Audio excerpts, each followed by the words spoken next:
আমি সিনেমা দেখতে খুব ভালোবাসি, আজও এসেছি সিনেপলিসে সিনেমা দেখতে।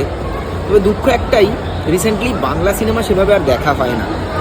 ভালো বাংলা সিনেমা বহুদিন আমরা সবাই জানি সেভাবে হলে আসছে না।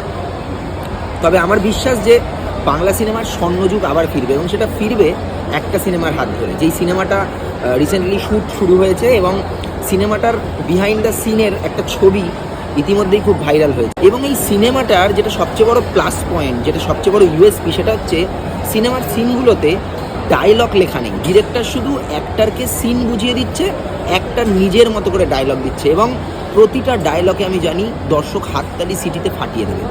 সিনটা দেখুন, আপনারাও বুঝতে পারবেন। এই যে এই সিনটা, অ্যাক্টরকে শুধু ডিরেক্টর বুঝিয়ে দিয়েছে, সিনটা বলে দিয়েছে। ওই যে দেখো, দেখা যাচ্ছে একটা প্রিজন ভ্যান। অ্যাক্টর জানেন কি ডায়লগ এরপর দিতে হবে।